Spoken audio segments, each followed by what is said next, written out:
గతంలో మండిన దానికంటే అత్యధికంగా మండించడం కొరకే ఈ శ్రమల మధ్యలో దేవుడు నిన్ను నిలబెడుతున్నాడు. ఇరుకుల మధ్యలో దేవుడు నిన్ను నిలబెడుతున్నాడు.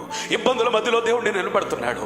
ఈ యొక్క శోధనల మధ్యలో దేవుడు నిన్ను నిలబెడుతున్నాడు. ప్రతికూలమైన పరిస్థితుల్లో దేవుడు నిలబెడుతున్నాడు. అనుకూలత కొంచెమైనా లేకపోయినా దేవుడు ఎందుకు నిలబెడుతున్నాడు? ఈ పరిస్థితి కొంచెం కూడా బాగోకపోయినా దేవుడు ఎందుకు నిలబెడుతున్నాడు? ఇన్ని పరిస్థితుల మధ్యలో కూడా దేవుడు నిన్ను ఇంకా సజీవునిగా నిలబెట్టి మండిస్తున్న కారణం ఏంటో తెలుసా?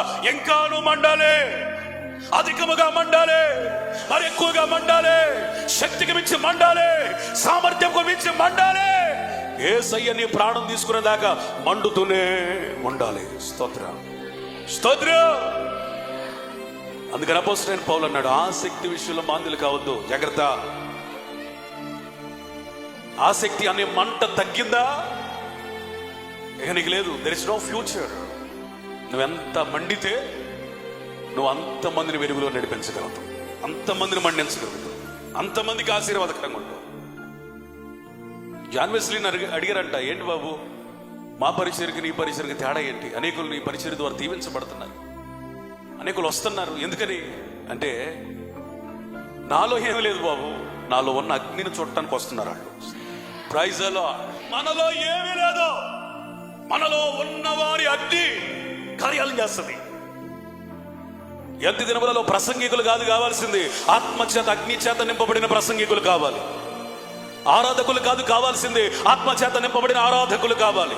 గాయకులు కాదు కావాల్సింది, ఆత్మచేత నింపబడిన గాయకులు కావాలి. విశ్వాసులు కాదు కావాల్సింది, ఆత్మచేత నింపబడిన విశ్వాసులు కావాలి. పరిచారకులు కాదు కావాల్సింది, ఆత్మచేత నింపబడిన వాళ్ళు కావాలి. నిన్ను దేవునిలో నిలబెట్టి అర్హత అగ్ని. మన దేవుడు ఎవరు? Hour God is God of fire, అగ్ని కలిగిన దేవుడు. స్తోత్రం చెప్పండి. అందుకే ఆయన అన్నాడు, బలిపీఠం మీద నిత్యం అగ్ని మండుచూ ఉండాలి. పరిశుద్ధ స్థలములో దీపవృక్షం నిత్యము మండుచూ ఉండాలి. మన దేవుడు దహించు అగ్ని అయి మనకంటే ముందుగా వెళ్లే దేవుడై ఉన్నాడు. మన దేవుడు మండుచున్న పొదలో మాట్లాడే దేవుడై ఉన్నాడు. మన దేవుడు ఏలియానే అగ్ని రథముల మీద కొనిపోయిన దేవుడై ఉన్నాడు. మన దేవుడు దహించు అగ్ని అయి ఉన్నాడు. ఆయన అగ్ని దేవుడై ఉన్నాడు. ఆయన మండించు దేవుడై ఉన్నాడు. ఆయన పరిశుద్ధాత్మ అగ్ని అయి ఉన్నాడు. Is a fire. ఆయన నేత్రములు అగ్ని జ్వాలామయములు. Praise the lord. స్తోత్రం చెప్పండి. ఆయన పాదములు అపరంజిలాగా అగ్ని వలె తక తక తక తక మెరిసిపోతున్నాయి.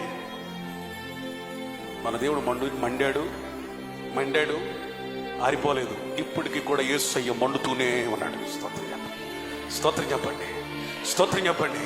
మండుతూనే ఉన్నాడు. నా ప్రియ సోదరులారా, సోదరి, కొంతకాలం మండానులే, చాలులే పాస్టర్ గారు, చాలే దేవా, తెలీదా నా బాధలు ఇబ్బందులు అని అనుకున్నావా? ఈ పూట పరిశుద్ధాత్మ నీతో మాట్లాడుతున్న మాట, ఈ అగ్ని చాలదు, ఇంకా కావాలి. ఈ మంట చాలదు, ఇంకా మండాలి. ఇది చాలదు, ఇంకా నిన్ను మండించబోతున్నాను. గతంలో కంటే అధికంగా, గతంలో కంటే మరి ఎక్కువగా, నువ్వు ఊహించిన దానికంటే అత్యధికంగా దేవుడు నిన్ను మండించునుగాక, మండించునుగాక, మండించునుగాక. అగ్ని ఆరకూడదు.